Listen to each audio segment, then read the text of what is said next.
Hello again, Pastor Deborah, for God be love. Love is here ministries.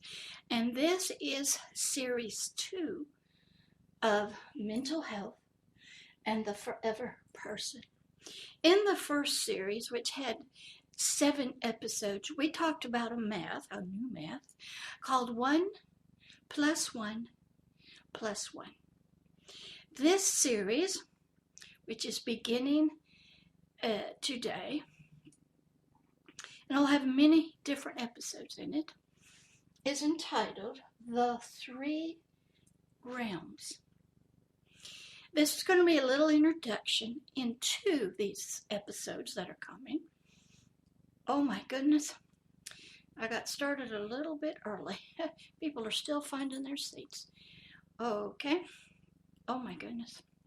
Got a lot of people here today from all over the world because the videos are starting to get known, and some of my stories, they're incredible, are starting to be heard because they have been silent for many, many years. But this new series, both the webcams and the podcast, Mental Health and the Forever Person. This new series, like I said, is entitled The 3 Realms. In these episodes, which will be quite a few, we're going to dig a little deeper into ourselves and the 3 realms that our mental health and our forever person live in.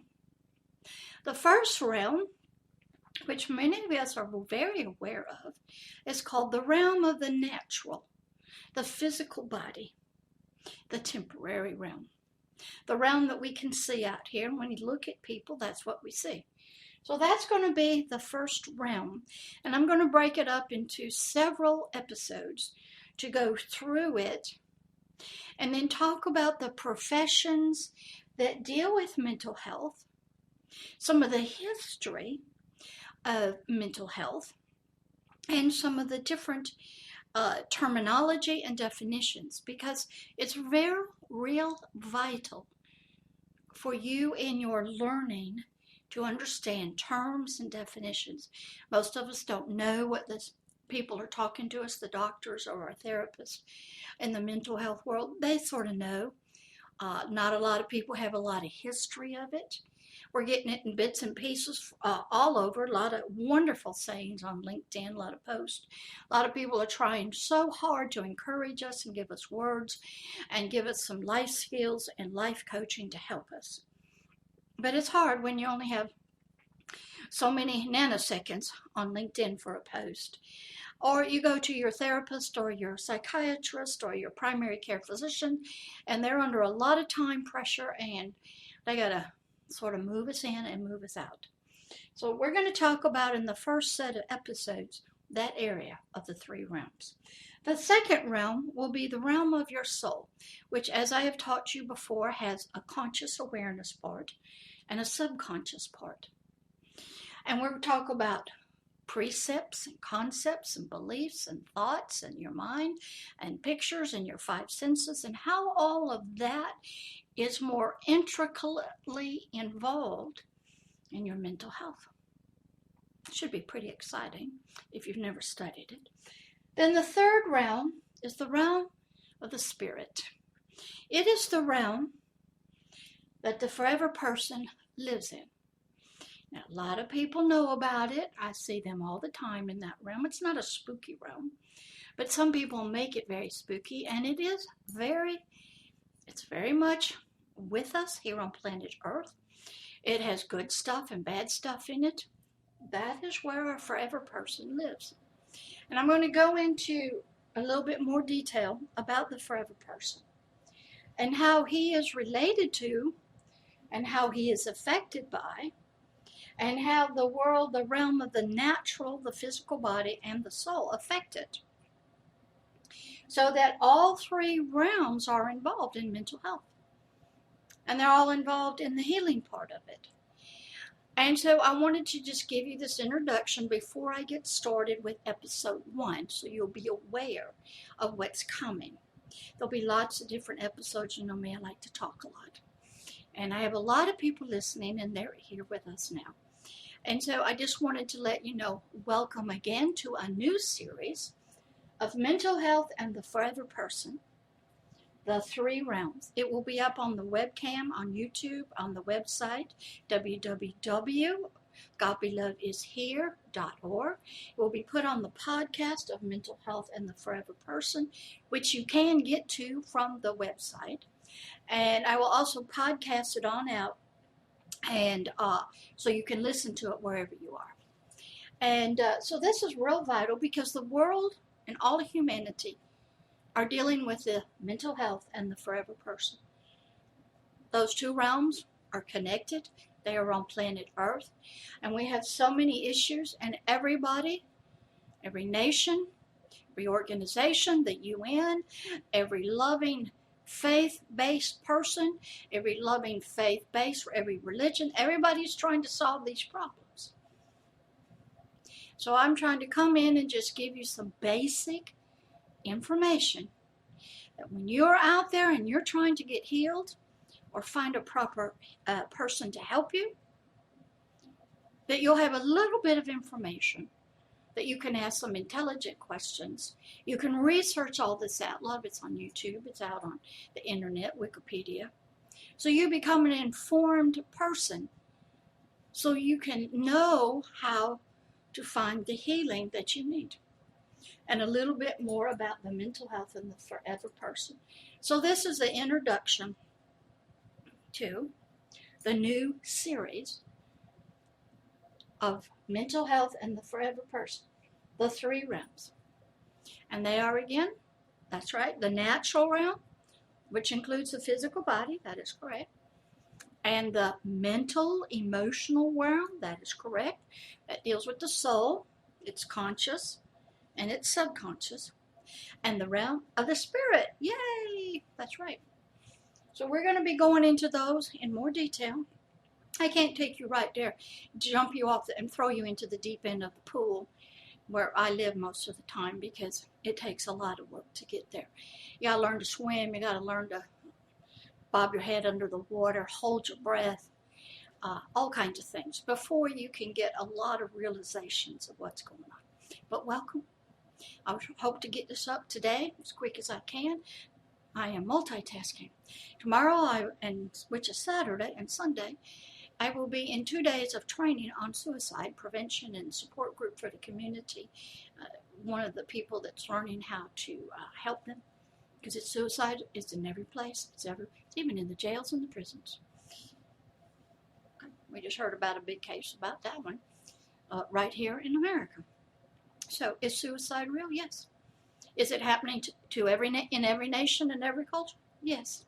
Is it happening to every profession, men, boy, children? Yes. I have known 5-year-old kids try to kill themselves. No, you don't. If they come out of heavy-duty abuse, they will. So this is the introduction, the three realms. I hope you enjoy it and hope you come back. Love always and forever, Pastor Deborah. Look at the board, bank your notes, get you a new notebook or tablet or whatever you use, and make the notes. See you in a bit.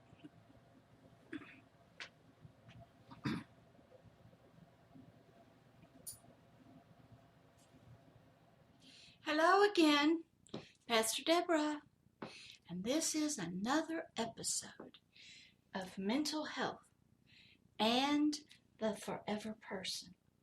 And in this series, entitled The Three Realms, we are beginning episode number 5, I believe. And what I'm going to do is a short wrap-up, sort of conclusion review of the first 4 episodes that we talked about, and then begin episode 5. But first, I need to check to make sure everybody is in their seats, they're all ready, they got notebooks, paper, tablets, everything. Yes, ushers? Everybody? Okay, great. The teaching is always so important.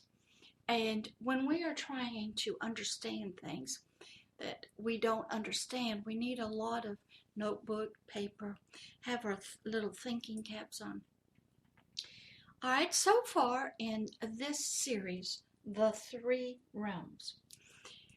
We have talked about for 4 episodes the biological body, the realm of the natural, the psychiatrist who works in that realm with that particular part of us, and the therapist that work with the second part, the soul. And we've talked about those 2 groups of people in mental health. We have looked at sort of a review, kind of short, not real in depth, at what the medical doctor, the psychiatrist, who loves the biological body, what areas he is looking for to diagnose and then provide the proper treatment for of a mental health illness or disorder or disease. So he is looking at your biological body and checking all of its systems, its electrical chemicals, all of its hormones, checking. So he should do a very good, thorough biological, physical exam. Maybe x-rays, MRIs to make sure there's no strokes, no aneurysms in the brain, no head injuries, no concussions, no tumors, that all of your hormones in your body are good at the right levels. All your electrical chemicals are at the right levels, having all the right chemicals that need to be a part of that. And he's also looking to make sure that blood is flowing correctly all throughout the body, that the nerve endings throughout everywhere is working, that your 5 senses are working correctly. So he is looking at that mental health part, the biological body. And we discovered some of the areas that he will be looking at to try to find out what's wrong. He's going to come in and look at it and see, is there a biological reason? Genetics, hormones. You have some imbalance in your chemicals in your body. And that is what's causing you to think the way you are, feel the way you are, believe the way you are, and act the way you are. So he's going to look there. Then the psychiatrist, and possibly a psychologist, they're also going to look at the development of your personality. They've studied that at certain biological ages, your personality should be developing to go along with the biological development. And they know through their studies there can be delays. Some children don't crawl, they just get up and walk. Some children delay walking for a long time, but then they walk. So sometimes there are just unique delays in development biologically that can affect them. So they're looking there. They're looking at, we know that by certain ages, biological growth, a personality, the person's who they are should be developing. And they have a norm that it should be based on the biological age. And if you haven't had any trauma or other issues, what that norm should look like at that age. So they're looking for personality, the development of it. And they have to look at many different factors, your childhood, the culture. They don't like to look at parenting. They don't like to look at how you were treated in if it was abusive or toxic relationship. They definitely don't like to look at the culture of religion or faith because it's sort of starting to get outside the realm of the biological. But they will look and they can see the influences that those areas have on the developing person and its personality. Then they're going to go look to the moods of this developing person.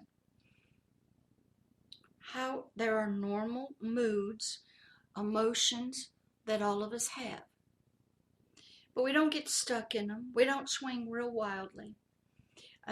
We're supposed to feel certain things at certain times. There's a sort of a norm. And if you are not feeling that or experiencing that, or you're experiencing these feelings or moods at the wrong time, they know this is not normal.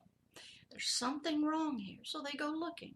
So they're looking at your feelings, your moods of this person, of this personality that's getting developed.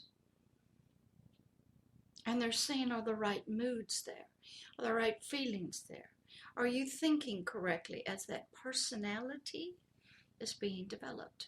Or has that personality had some kind of toxic experiences, circumstances that would disrupt it? Therefore, we would see it in inappropriate moods. They're looking at how everything affects the person. They're looking at food. They're looking at family relationships, early childhood parenting. They're looking at culture. They're trying to determine how that personality that's going to have thoughts, beliefs, concepts, ideas, actions, behaviors, feelings, whether they think they have a purpose in life, they know how to get along with people, solve problems. They know all of that is supposed to be developed. And when a person is in the womb and then born and into a system, a culture, a family,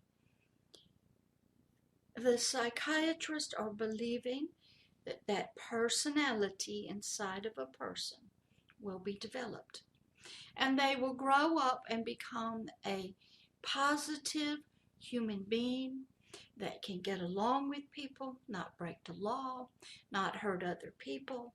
They can regulate and control their own emotions, whether it's fear or anger. They have made all the neurological connections in the brain through education. They've had the proper nutrition to develop this person, this personality. And from that development of that core person, the psychiatrists believe, I can see your feelings. I can hear your thoughts. I can hear your beliefs. I can see what kind of higher power you worship. I can see your religion. I can see your relationship to other people. I can see your knowledge of the world. I can see and hear from you when you talk or when you act what your personality of this person is. And they've studied this for years, and they know there's a normal development. Sometimes it's delayed, sometimes it's set back, but it's pretty much normal for all humanity. And when that development has problems in it, and it's expressed through behavior, thoughts, actions, that doesn't go along with what they would call society's normal relationships and words about people and things, then they know we have a problem. So that's sort of where your psychiatrist starts, in those two areas. Excuse me. Now what happens, let's go into episode 5. We're going to talk about the second realm. It's called the realm of the soul. In mental health work, it's called your cognitive, your mental thinking, your thoughts, your emotions, your beliefs, your attitudes, how you perceive things, your conflict resolutions, how you deal with problems emotionally. That's where the mental health therapists, the social workers, the case workers, the licensed professional counselors, even the marriage therapists, that's where they're working. They're working with that part of the personality that thinks, has feelings, has ideas and concepts, how to solve problems, how to get along with people, how to overcome fears, how to overcome hopelessness, how to go through grief when you lose a loved one, how to get along with other people, how to deal with problems that are very serious, how to deal with memories, how to deal with post-trauma, how to deal with childhood trauma. That, because there's a lot of leftover feelings and attitudes. That is where part 2, we're going to work at the second realm, the soul. Now the soul is also called, a very unique name, the hidden person of the subconscious. Freud told us sinuses and its fall, that there were 2 levels within us called consciousness, awareness. One was the conscious awareness that I'm in this room, I'm videotaping, you're here, we're all on planet Earth. We are aware of our surroundings, where we are in the biological realm. Then he knew there was a deep a below consciousness mind, sort of a person. That one down here was the real one, who all the 5 senses had brought down the experiences to. And he lived in the subworld below. But he was the one who was affected. He is the one that comes up through the consciousness and speaks to us. He's the one that kills people. He's the one that comes up. Then he'll go down. We see it. He'll come up, maybe kill somebody, hurt somebody, go back down. Now when you talk to the body of that person, you'll say, it wasn't me. The conscious part says it was not me, because it really wasn't. It was this guy down here. So in mental health, our therapists, our counselors, our life coaches, our mentors, they are our leaders. They're trying to teach leadership. They're working with the second realm, the realm of the soul, the person, that hidden man. Now, how they get to him a lot of times in mental health work is with hypnosis, meditation. Sometimes they call it centering, getting quiet. Other kinds of quieting down your thoughts. They sometimes do imagination work. Imagine this, having that guy picture things. So what happens is they're trying to work with him or her. Excuse me again. And help it. They know it's hurt. They know it has problems. It's not acting normal. They don't know why. A lot of people now are believing that that person, that part of us, is 100% affected by our biological brain. The chemicals, the genes, the imbalances, and all our feelings and everything is just basically related to that. Other people believe that that gets messed up because this sub guy, he's messed up. And they don't quite know yet what is the cause of all of this. And so in realm 2, they're trying to talk to him. They're trying to let him talk. When you go in a survivors group, a lot of survivors of sexual abuse don't get a chance to talk much, and nobody would believe them. So they give them opportunity in survivors group, and everybody wants to tell their story, talk about what happened to them. And a lot of people believe by them talking about it, this hidden man down here, that he's going to feel better, release some energy, negative energy, release some tears, and sort of like take the lid off of a boiling pot. So they want them to talk. They want them to be able to express themselves and their hurts and their pains and their fears and how whatever happened to them as a child has affected them. So they give them a chance to talk, and it does help. So in the second realm, it's called the hidden man or person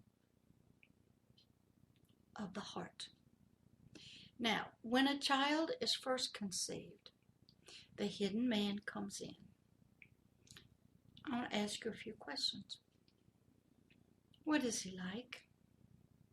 How is that man developed or that person developed? How is he shaped and formed? Does he just develop the way he is? Is that the nature that he's to have?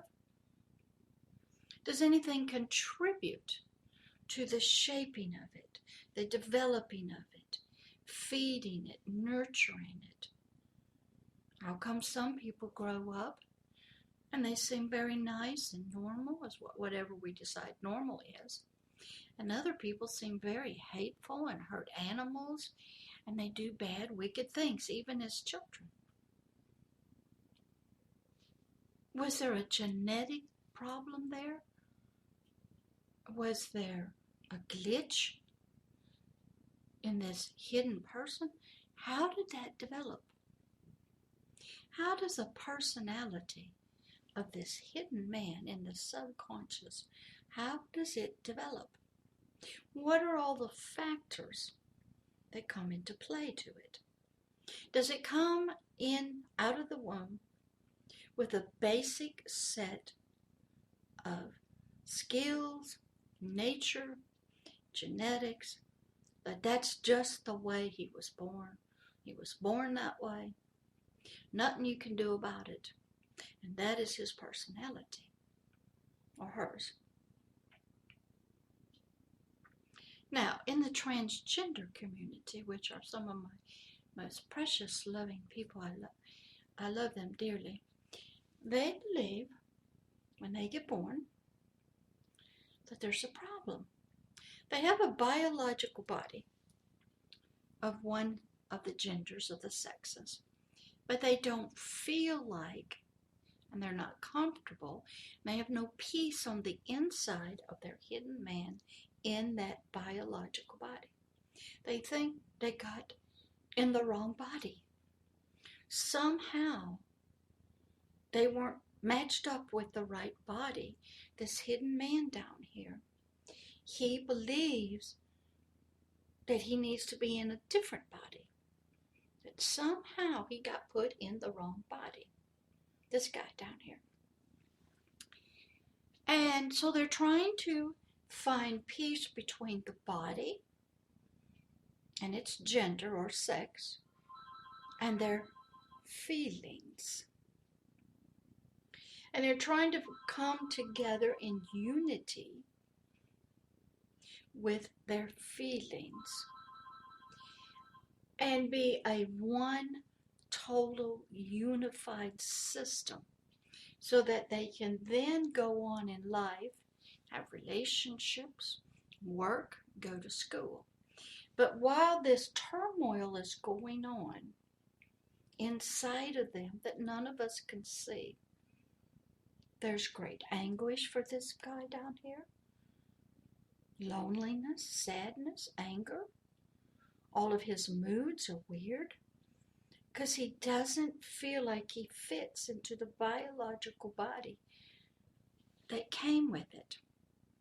So he wants to change the biological body.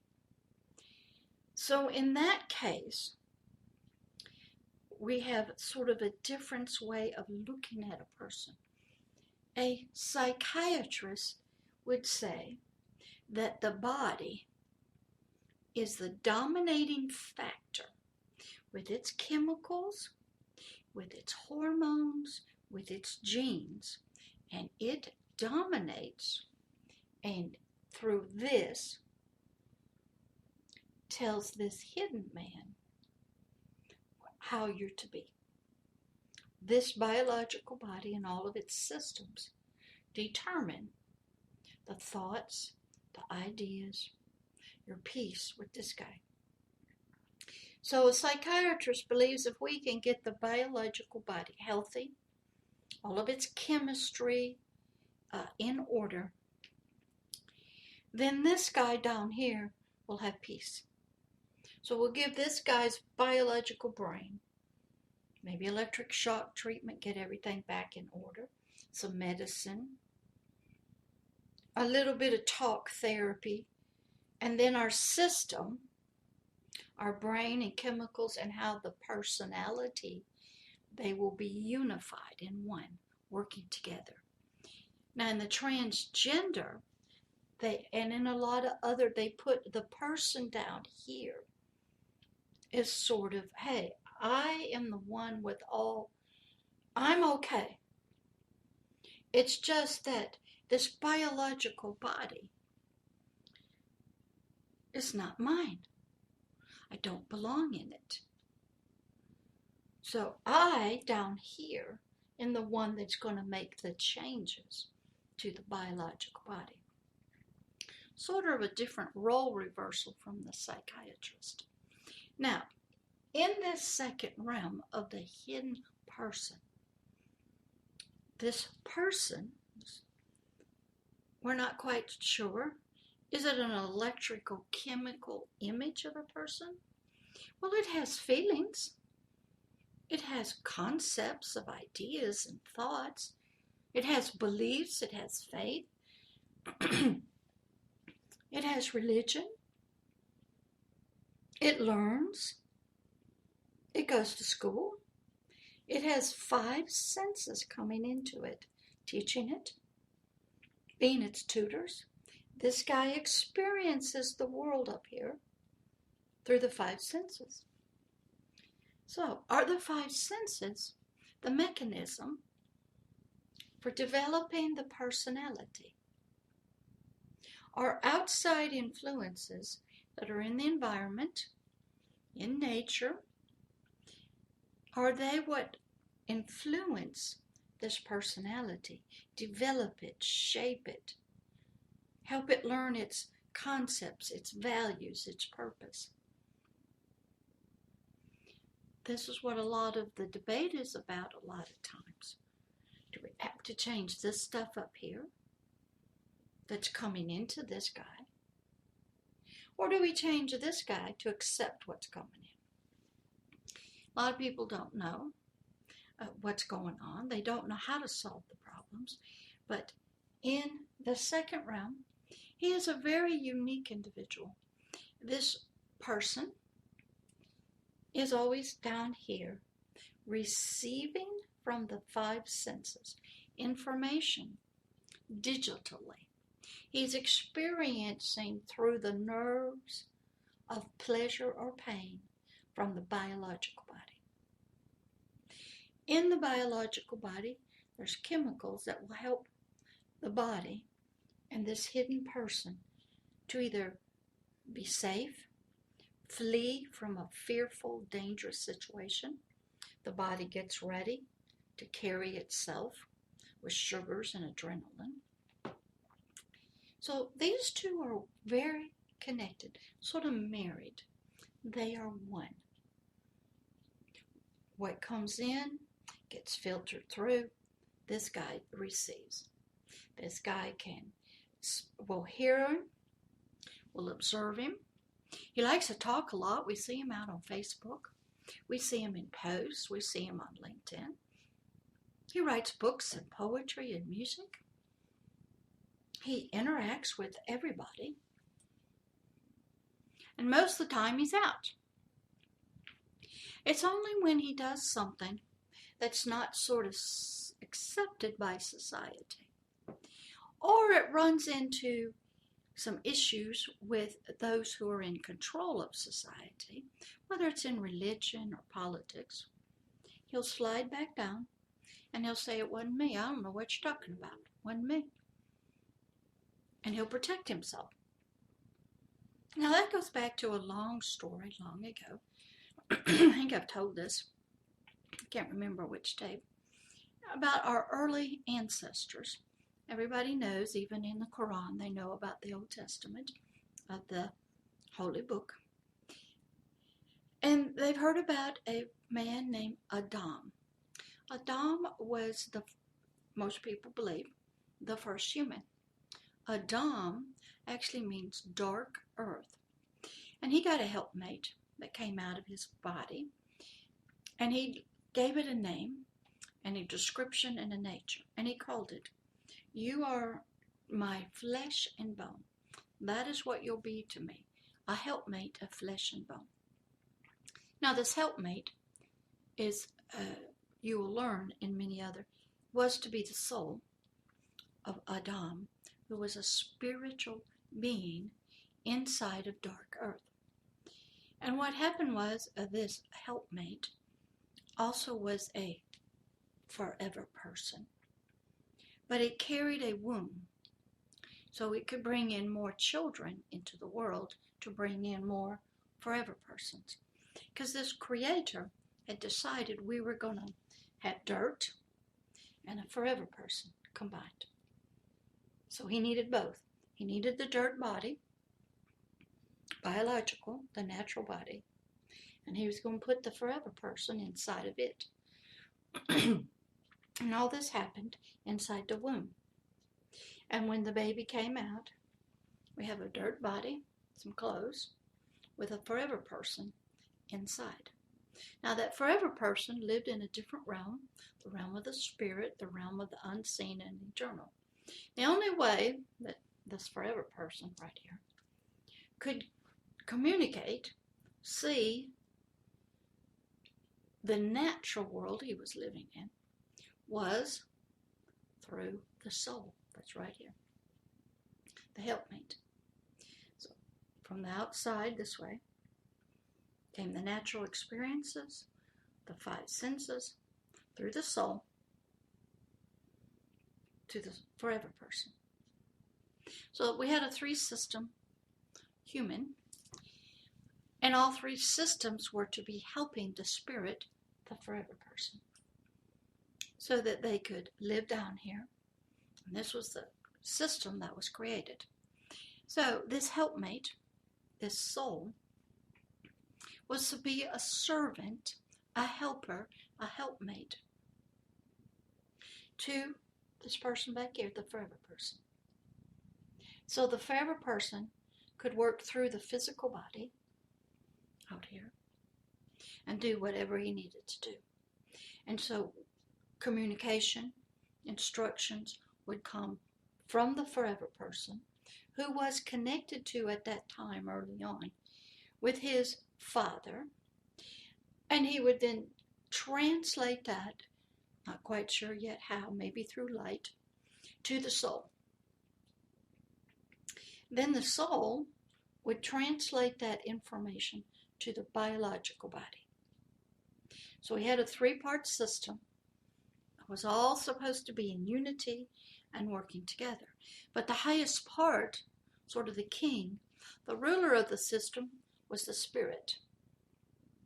And the soul, the personality, and the biological body were to be its servants, to help it down here on this new planet.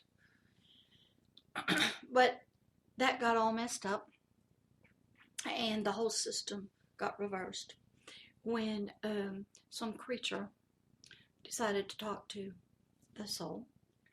And this creature was inside of another creature called the serpent. Used to have legs, they said. And convinced the soul, the flesh and blood helpmate. He's talking this way. Okay, coming from the outside, through the natural. Look at that tree that you're not supposed to touch. Look at the fruit on it. Use your eyes. Use your five senses. Kick your brain in. Kick your... You're supposed to be smart and wise, and something is being held from you. Kick in your emotions, kick in your soul, kick in your feelings of feeling like you're missing something. You're not as good as others. So a voice comes in through the five senses to the soul, and it's working on the soul. Now at that time, the spirit's back here, just sort of, maybe he's sleeping or something, who knows. But he's not doing anything. So out here, biologically, an actual animal is talking to the soul, to the hidden person right there. Then this hidden person decides to do something, go pick something it wasn't supposed to touch, and passed it through to the spirit, the forever person, this Adam, and he decided, I'm going to follow her because I'm married to her, I'm one with her, and I'm going to take a bite. As soon as he took a bite, back here in the back, whatever light they had, connection to this loving Father, was gone. Now we got a three-part system: biological body, a forever person back here, and in between we got the soul, the hidden man. What happened was the hidden man had raised up. The spirit had followed and obeyed it, even against the commandments of its father. It obeyed this. We all do it. Our parents tell us don't do that, and we go ahead and do it anyway. We listen to our friends. We listen to other things besides our parents that love us. Okay? So what happened is the spirit, the forever person, slipped down and was no longer the ruler of the three-part system. The soul was. And it was alive now, but it too was cut off as the physical body from this beautiful eternal light. They sort of just went dark. And they became ashamed. They knew they had done wrong. They lost their light, their honor, their glory. It was like somebody just took all their clothes off, took the crown off, and they were now butt naked in the garden. And they realized that, and so they went and got some fig leaves, and tried to cover up. So when this father comes back to them, he says, what's going on? Where are you? And Adam, the spirit part, says, we heard your voice, but we were afraid of you. And we're behind this tree hiding.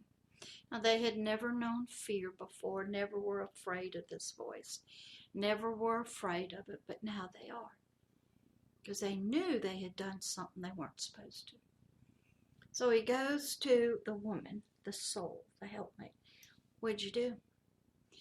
And the helpmate, wombed man, says, not my fault. It was that thing called a serpent. It talked to me, and it told me some things. I listened to its words. I didn't believe you. I didn't obey you. That snake thing challenged me, and it started bewitching me with words. And my mind got confused, bewitched, befuddled. Felt like I was under a spell of some kind from words. It was challenging my thoughts and my conceptions. I didn't know what I was doing. I fell under a spell of words inside of me. And then he said that you were trying to keep some good stuff from me. And I wanted to be great, and I wanted to be like you, and you wouldn't let that. That's why you wouldn't let us touch that. So he bewitched me, put a spell on me through his words and his smooth talking. And I looked at that fruit, and it looked so shiny and good. It looked like it would be really good to eat. And then he told me it had something in it, some wisdom, and I'd be so smart, just like you. That was her response. So he goes to the spirit, Adam, and he says, what happened? He says, hey, ain't my fault. It was that woman. You gave her to me, that wounded man, that helper, my soul. You gave it to me. You told me to follow it. You told me to marry it. You told me I was going to leave you. I'm just doing what you told me to do. I obeyed. Not my fault. I'm not to blame. I'm just doing what I was told to do. I followed her. Oh, we hear that all the time now from both sides. Not me. Not my fault. Now that's the personality of these two parts together. And what was happening? They got kicked out of this pleasure with this parent, out of his lovely garden, which we happen to be back in now because I came along and found the entrance and allowed you guys to come back in. So the soul was like that helpmate. And it made the whole three-part system change. The biological body now would be given to its five senses. They were the teachers and the tutors. Comes into the soul. The soul's nature had changed from being a servant to being the boss, the king, being bewitched, befuddled, confused, desiring power and knowledge, and it rose up. The spirit part of us, the Adam, sunk. It just became a follower. Wherever the soul went, the spirit went. Okay? And we were one. And what was not supposed to happen, were the soul, who was to be a helpmate for the spirit, the forever person, became the king, the boss. And it was already changed right then and there. Its DNA, its genetics was changed. The wombed man told us, I was bewitched. I was deceived by words, by my eyes looking at something pretty.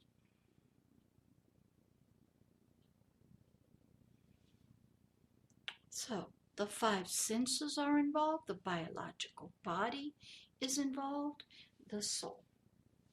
So now when we come into mental health, that situation is still there. The soul part of us, the hidden man that Freud discovered, is still the boss. We see that in the transgender. We see that in when people go, well, that's my faith. I believe that. My soul is believing that. That's how my family does it. That's how I was raised. That's what I was taught. What's wrong with that? My feelings are boss. If I want to get angry, I'll get angry. If I want to yell and scream and hit, you ain't going to tell me what to do. So that soul becomes a mighty ruler, a conqueror, a warrior, it attacks, or it will shrink. We see it in bullying. If you have a personality of a bully, from your biological body, your circumstances, you will press and attack other people through words or through physical combat. And that soul will sink down. But eventually, as we know, it will either do two things. One, it will not be able to take it anymore, and it is so disencouraged, so beat up, it will kill itself. Can't stand the pain, can't stand hiding, no hope, doesn't have any strength left, and the soul will give up and quit and die. Or, we see it will fight back eventually. Go get a gun, go get a bomb, go do something, and kill a whole bunch of people that it believes it hurt it. It takes a long time for all that to happen, but that is in mental health in the second realm, the realm of the hidden man, the hidden person. Now, he is a full person. He has eyes. You see through his biological senses, his feelings, moods, ideas, concepts, beliefs, He has precepts. He has faith. A lot of people think faith is of the spiritual realm, but it's not. Faith is of the soul. I can go over and I can flip a light switch, and I can believe by faith that when I flip that switch, a light comes on or it goes off. That's faith. It's just believing something is going to happen because I do something. So in realm 2, we're discovering this more about this hidden man, this hidden person that Freud knew was there. Now, how did Freud try to get to it? Through talk therapy. He would try to expose it by lay on a sofa, I'll say a word, and you respond back to me with the first word that comes to mind. And then he would hypnotize people. They're trying to reach this hidden man to help him. They know he's hurting. They know maybe he's got wrong ideas. Maybe he grew up in a culture that was very abusive, toxic. Maybe he grew up and he didn't even go to school, so his biological brain is not even fully developed like it should be. So his personality is very small. Maybe he wasn't grown up in a culture of love, but of hate. He wasn't grown up where you value people no matter the sex. All of that from the parents, society, the 5 senses, the environment, the relationship. Those 5 senses bring in pictures, they bring in sound, they bring in music. Just like the wombed man, they get bewitched by words, pictures. They get conflicting information when somebody says, I love you, and they're beating you up. Conflicting. That's what goes on in this hidden man gets confused. He doesn't know what is true. He has lots of feelings. He has hopes. And he comes out of the womb and it starts getting shaped and developed. It starts allowing itself, you'll see it when babies laugh or cry, to come out. It's expressing itself through the biological body.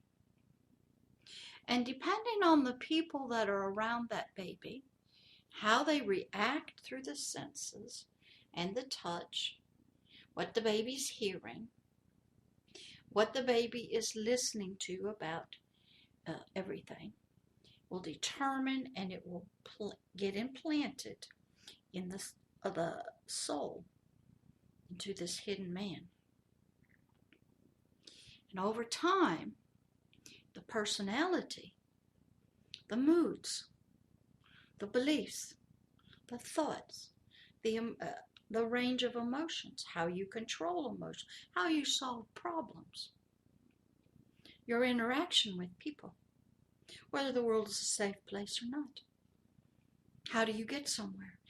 This person, this hidden person of the soul, this hidden man, he is already, by the time he gets older, he has been well formed, groomed, shaped, taught, tutored through the senses, through environment, through relationships, through the body. And if he was born into a family that is connected into the spiritual realm, he also has that realm coming into the spirit. And if you're born into a family of multi-generational Satanists, you're born from the womb with spiritual things working with you. So you have that world coming in to the spirit. And you have the outside world coming in this way. All to the forever, to this soul, to the helpmate of the forever person. And because the forever person, the spiritual part of us, and the soul for a long, long time till we can separate, are one. So whatever happens in the biological world, through the five senses, the environment, it affects the spirit. Whatever happens in the spiritual world, coming to the spirit, affects the hidden man, emotionally, his personality. They are one. They are married. They are unified. One voice, one body. The spirit has a lot of power that it can use and abilities, and it will lend it to the soul. The soul has a lot and it will lend it. They are two have become one. So they're both affected by this. And they're both feeling the same thing. And so this is what, when you walk into, you have some issues, and you walk into a psychiatrist's office. Now, he doesn't believe in this spiritual part, has anything to do. He believes more that your problems with your soul, your cognitive, your thinking abilities, is biological, chemical. It's a disease. Nothing you can do. It's not a moral problem, not a spiritual problem. It's not a parenting problem. It's not a society's problem. It's not a cultural problem. It's not a religious problem. It's a biological, genetic problem. So don't worry about it. You can't fix it. Just take some medication. That's his philosophy, or hers. The mid-level that works with the soul, the counselors, the life coaches, they go, okay, but maybe we can help re-educate, retrain, do some healing with that soul, that second part that they call the cognitive mind of a person, the mental part. And maybe we can help them learn how to regulate their feelings. Can't change their biological stuff. We got some medicine in it. Now we can talk to them. So that's where they're working, to help that person in there to change, be healed, learn some things, correct his behaviors through the body. So they all believe we need some biological medicine, and we need some retraining, some education of the second part, the cognitive, mental health part of us, the emotional part. We need some classes and education, awareness. We need to learn how to regulate our feelings, deal with our crises, speak out, how to solve some problems when they build up inside of us so we don't explode, maybe how to eat better, lose weight, control the foods that we eat, control ourselves, deal with our feelings better than we have been. So that's where part 2 is working. Now, unbeknown to those two wonderful groups of people, they have no knowledge usually that there's that third person in there, that forever person. And he is there, and he is being affected. And he has a whole realm over here of spiritual things that religion and faith play into, that also are brought into this marriage, into this relationship with the soul.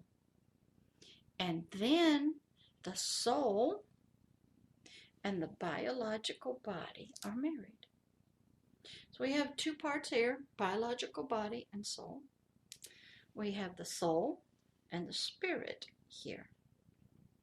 So we have 3 parts that are one. Everything that happens in one realm affects the other realms. Everything is all flowing together. Usually most of the doors between the soul and the spirit are closed. There's a veil there. There's a door. And a lot of stuff happens back here in the spirit that the soul may not know about and doesn't want to know about, because this is another whole world, and it's usually not very pretty. And when the spirit sort of gets back with this, because it can leave for a while. If you watch some of the wonderful things like Shirley MacLaine's Out on the Limb, witches know it, the spirits can leave the physical body. and then go off over here and do their thing. They're connected with a silver cord. And as long as that is not broken, not cut, they will return. They're coming. They're going. They're working out here in this room. If only if you move in this room can you see it and know it. They come back. Now the soul guy, his conscious awareness probably doesn't know it. He just thinks he had a dream. But once the soul is aware that it's happening, they just go about life and they don't talk much.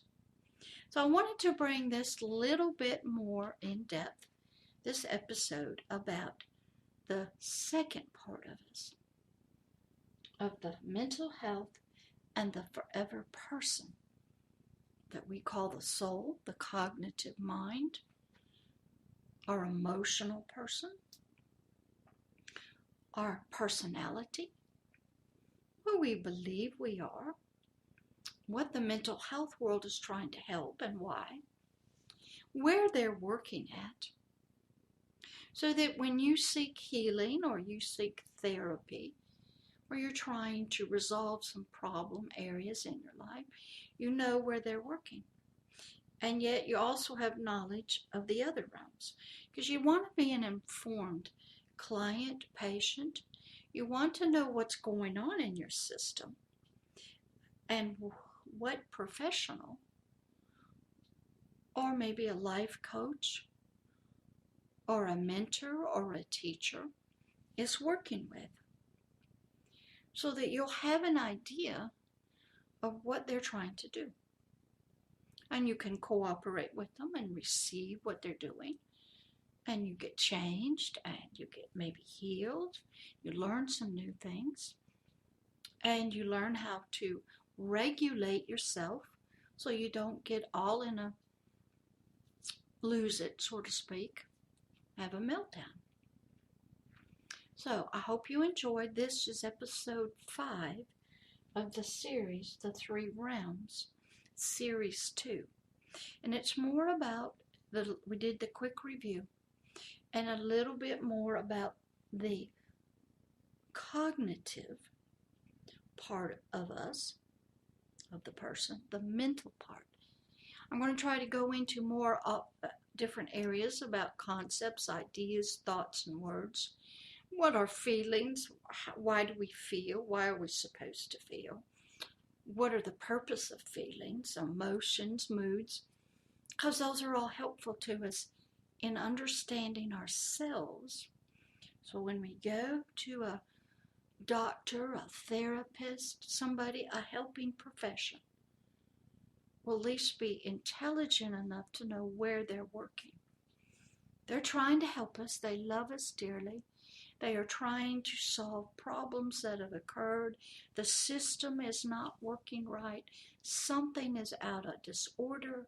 Something is spitting and sputtering. Something is not regulated. I'll use the transgenders again. Until they can find some inner peace between their body and what this soul, this hidden man is feeling. Once they can find that and they believe they are in the right body, their system is in turmoil. I think they called it gender dysphoria. They're not happy.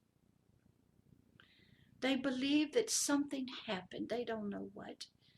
But they don't belong in that biological body because their soul part of them, their cognitive personality, feels and believes differently. And there is turmoil in the system.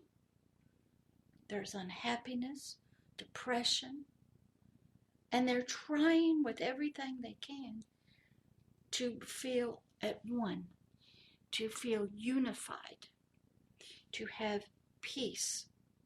Because they find that they have discovered that until I can get that peace between my biological body what I'm feeling and believing about myself, I really can't get on with life. I can't have a family. It's hard to work. I'm stressed. I'm sad. I'm isolated. So they are working so hard with the professionals to come and get this system as one, get it regulated, have some order to it, so that the biological body and the cognitive person down here, the hidden man, and the body agree, and they come into unity. I am in the right body, and now we're a good fit for each other. So they are trying to do that, and it causes them a lot of depression and just isolation, because they are not at peace. The system is not at peace. They don't know why. They just believe they were born in the wrong body. And they're trying to make it right. And a lot of your mental health counselors and doctors are trying to help them. Anytime you're trying to help somebody feel better about themselves, find peace in this system, you're not a bad person. And you're not anything weird if you feel this system is not right. There's disunity here, disorder. I got to give them a lot of credit. They are really trying hard. They're willing to do major changes to have unity in these two parts of themselves. They're probably working harder at having peace in their life than many other people. They seek counseling, they seek help, they seek doctors, they go to support groups, they have friends, they work, they go to school. They're trying to have peace in their system. So what happens is, the soul part of us, the hidden man, he is a very intricate, complex system of feelings, of emotions, of thoughts, concepts, ideas, faith, religion. That person is in connection with his biological body. And below him is the forever person. We have a three-part system that needs to all be unified in a loving way. And so this episode 5 was just to introduce, of the 3 realms, the second realm. The realm where the mental health therapists are trying to work in, trying to help. Where the psychiatrists through medication are trying to calm down, get some balance of some chemicals so you can think.